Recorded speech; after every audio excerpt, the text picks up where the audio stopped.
जय हिंद। आप सभी को मेरा नमस्कार। Welcome you all to mission competition. Today's video we are going to discuss about controller and auditor general, advocate general and attorney general. ये तीन टॉपिक जो है यानी कि महान्यायवादी, महाधिवक्ता और सीएजी है ना, नियंत्रक एवं महालेखा परीक्षक जिसको हम लोग बोलते हैं, इसको हम लोग डिस्कस करेंगे। देखिए इस वाले टॉपिक से कम 2 से 3 नंबर का क्वेश्चन आपका बनता है। चाहे बीपीएससी की बात कर लीजिए, बिहार एसआई की बात कर लीजिए, Bihar SSC, CGL, group D, कहीं भी, मतलब पॉलिटी का मतलब है कि यहाँ से 2-3 नंबर के क्वेश्चन बनते हैं। इस वाले वीडियो में हम लोग सारे के सारे इंपॉर्टेंट जितने भी पॉइंट है उसके ऊपर कवर करेंगे। बहुत बढ़िया से पिक्चराइजेशन एंड ग्राफिक्स के माध्यम से आपको यहाँ पे दिखाया गया है। एंड ये जो है आपको घटनाचक्र दृष्टि के बुक से आपको ये वीडियो लाया जा रहा है। जब वीडियो अगर आपको अच्छा लगे तो वीडियो को शेयर करिएगा, वीडियो को लाइक करिएगा, नए लोग चैनल सब्सक्राइब करिएगा। चलिए स्टार्ट करते हैं। सबसे पहले हम लोग देखेंगे महाधिवक्ता। ठीक है, बहुत इंपॉर्टेंट यहाँ पॉइंट देखिएगा। भारत सरकार का ये सर्वोच्च विधि अधिकारी होता है, राइट। और इसकी नियुक्ति कौन करता है? अपॉइंटमेंट यहाँ पे देखिएगा हमारे प्रेसिडेंट साहब करते हैं आर्टिकल 76 के तहत। ठीक है ना, ध्यान रखिएगा। योग्यता क्या होनी चाहिए इनके अपॉइंटमेंट की?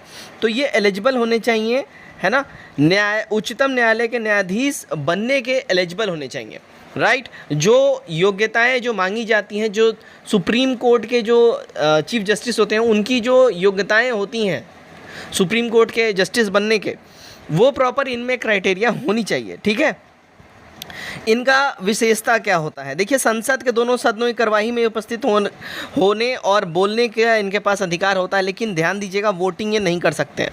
क्वेश्चन आता है बार बार, ये बहुत फेमस क्वेश्चन है, बीपीएससी में बहुत बार पूछा है, दरोगा में भी पूछे हुआ है और काफ़ी फेमस क्वेश्चन है।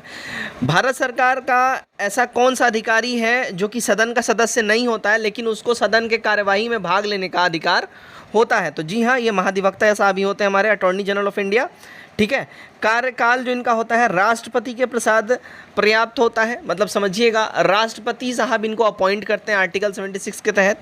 कहीं भी इनके कार्यकाल का वर्णन नहीं है। अगर राष्ट्रपति साहब चाहें इनको 10 साल के लिए भी रख सकते हैं, 10 दिन के लिए भी रख सकते हैं।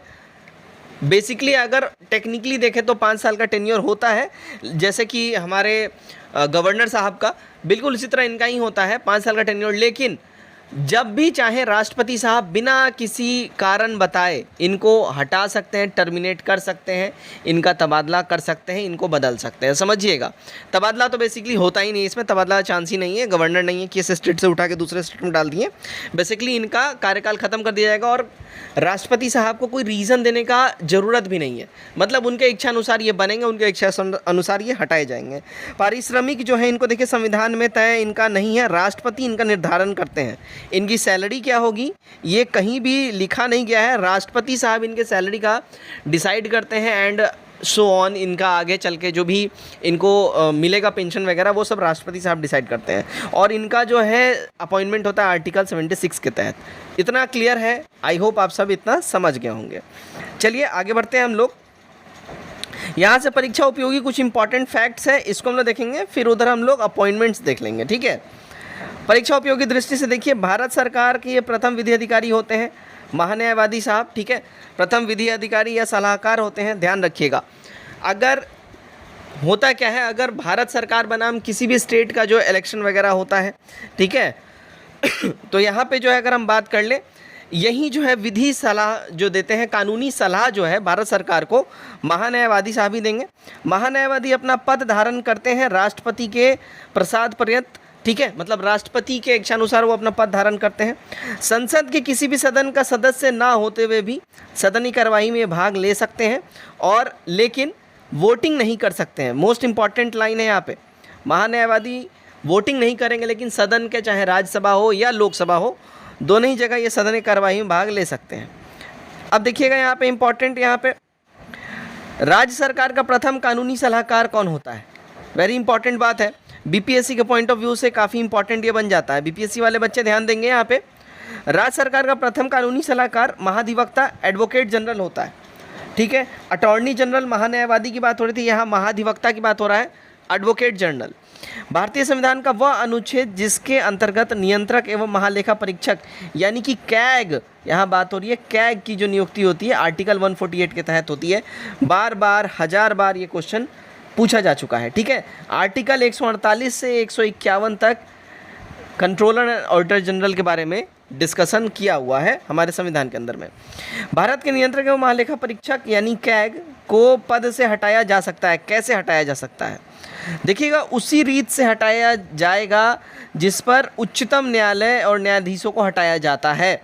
समझिएगा क्या होता है। देखिए, संसद के दोनों सदनों में विशेष बहुमत द्वारा, ठीक है, संसद के दोनों सदनों में विशेष बहुमत द्वारा बेसिकली इनके ऊपर जो है महाभियोग की प्रक्रिया चलती है। जैसे राष्ट्रपति के ऊपर चलता है, बिल्कुल उसी तरह इनके ऊपर महाभियोग की प्रक्रिया चलेगी और उसी क्राइटेरिया से, जिस क्राइटेरिया से उच्चतम न्यायालय के न्यायाधीशों को हटाया जाता है, बिल्कुल वैसे ही इनको भी हटाया जाएगा। भारत के नियंत्रक एवं महालेखा परीक्षक के लेखा परीक्षक प्रतिवेदन रिपोर्ट की जाँच कौन करता है? तो लोक लेखा समिति जो है इसका जाँच करती है। क्लियर? केंद्र सरकार के लेखांकन के कार्य से कैग को अलग कब कर दिया गया? साल 1976 में। लेखांकन का जो कार्य होता था सेंट्रल गवर्नमेंट का, उससे कैग को अलग कर दिया गया कब? 1976 में। पूछा गया क्वेश्चन है बीपीएससी में। ठीक है, अब यहाँ से देखिएगा, यहाँ पे इंपॉर्टेंट यहाँ पे पॉइंट आते हैं। देखिएगा, विविध में क्या इंपॉर्टेंट पॉइंट है?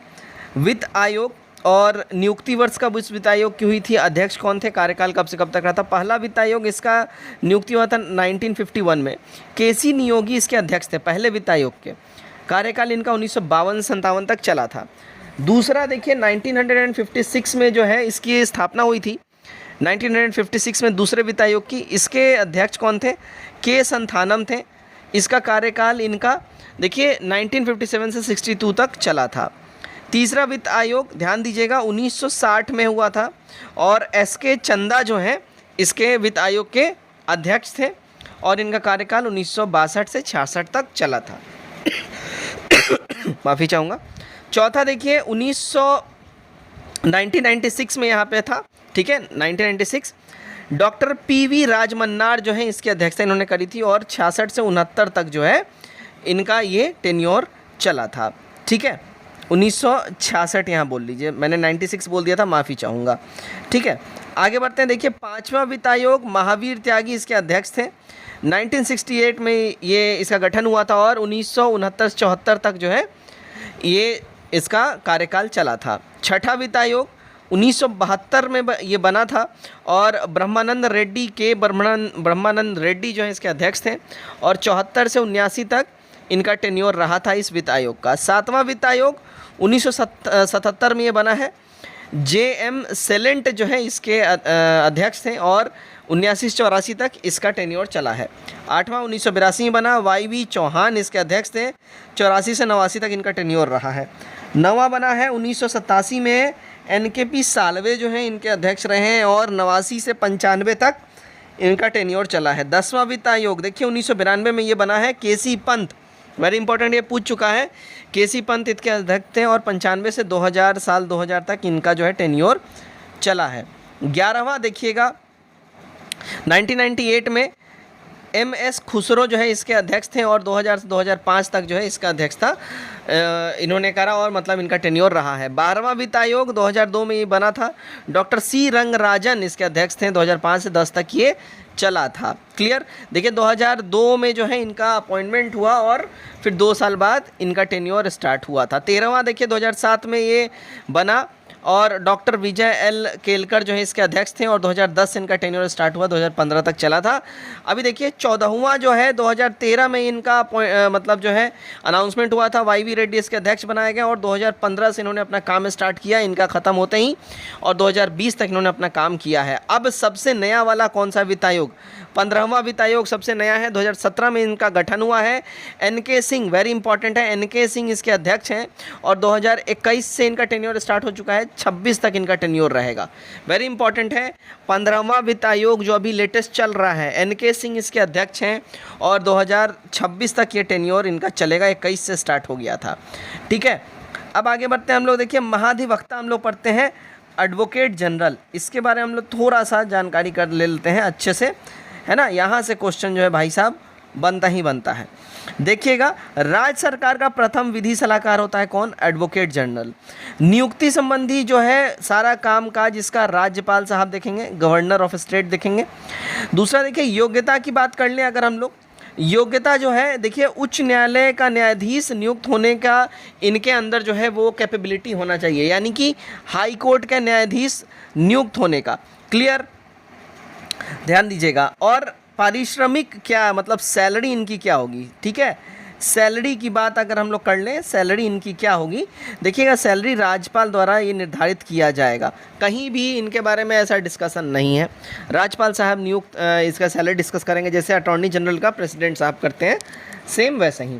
कार्यकाल देखिए राज्यपाल के प्रसाद पर्यंत ये होते हैं, यानी कि जैसे एकदम अटॉर्नी जनरल सेंटर में है वैसे एडवोकेट जनरल स्टेट में है, सब चीज़ वहीं लागू होगा। इनका जो है नियुक्ति होता है आर्टिकल 165 के तहत, इसको ध्यान आपको रखना है, आर्टिकल 165 के तहत इनकी नियुक्ति हो जाती है, वेरी इंपॉर्टेंट है। तो यहाँ पे देखिए एडवोकेट जनरल के बारे में आई होप आप यहाँ पे बिल्कुल अच्छे से सारी चीज़ें समझ गए होंगे। आगे बढ़ते हैं, अब यहाँ पे देखिए हम लोग कैग के बारे में जान लेते हैं, कंट्रोलर एंड ऑडिटर जनरल, यानी कि भारत का नियंत्रक एवं महालेखा परीक्षक। संवैधानिक प्रावधान की बात करें, देखिए आर्टिकल 148 से लेके आर्टिकल 151 तक इसके बारे में बातें करी गई हैं। नियुक्ति की बात कर ले, देखिए राष्ट्रपति द्वारा इसकी नियुक्ति करी जाती है। और देखिए वेतन की बात करें, सर्वोच्च न्यायालय के न्यायाधीश के समान होता है इनका वेतन। सर्वोच्च न्यायालय की बात हो रही है, सुप्रीम कोर्ट की, सुप्रीम कोर्ट के जो न्यायाधीश होंगे उनके बराबर इनकी सैलरी साफ साफ बोली गई है। जितनी भी उनकी सैलरी होती हो, 2 लाख हो, 3 लाख हो, 4 लाख हो, मतलब उतनी भी इनकी सैलरी होगी। कार्यकाल इनका क्या होगा, 6 साल या 65 साल, जो भी पहले हो जाए। इम्पॉर्टेंट चीज़ है, कैग का कार्यकाल क्या होगा, 6 साल या 65 साल, जो भी इनमें से पहले हो जाए। अगर मान लो अगर 63 साल के एज में ये कोई व्यक्ति कैग बन रहा है, कंट्रोलर एंड ऑडिटर जनरल बन रहा है, तो 2 साल बाद बाय डिफ़ॉल्ट वो ऑटोमेटिकली रिटायर कर जाएंगे। अगर कोई 56 की उम्र में ही बन रहा है तो वो अपना पूरा 5 साल का टेन्योर पूरा करेगा, 6 साल का पूरा टेन्योर पूरा करेगा, ठीक है। कार्य इनका क्या होता है, देखिए केंद्र सरकार के लिए केवल लेखा परीक्षण करते हैं, ठीक है ना। सारे जो लेखा है, अकाउंट्स हैं केंद्र सरकार का, उनका एनालिसिस और ऑडिट यहीं करते हैं। राज्य सरकार के लिए लेखा एवं लेखा परीक्षण दोनों करते हैं, ठीक है। राज्य सरकारों के लिए ये ऑडिट भी करेंगे एंड अकाउंट्स का जो है प्रॉपर एनालिसिस भी यहीं करेंगे, कंट्रोलर ऑडिटर जनरल, साफ साफ यहाँ पे समझ जाइए। और देखिएगा रिपोर्ट ये किसको सौंपते हैं, तो राष्ट्रपति साहब को सौंपेंगे केंद्र के लेखों का, और राज्यपाल साहब को सौंपेंगे राज्य के लेखों का। वेरी सिंपल, प्रेसिडेंट को सेंटर के लिए एंड गवर्नर को स्टेट के लिए। सो दिस इज़ इट, हमारा यहाँ महान्यायवादी महाधिवक्ता सब कुछ यहाँ पे समाप्त होता है। आई होप आप लोगों को ये वीडियो काफ़ी हेल्पफुल लगा हो, इंटरेस्टिंग लगा हो। कमेंट करके ज़रूर बताइएगा वीडियो कैसा लगा, एंड वीडियो को ज़्यादा से ज़्यादा शेयर भी करिएगा। Best of luck.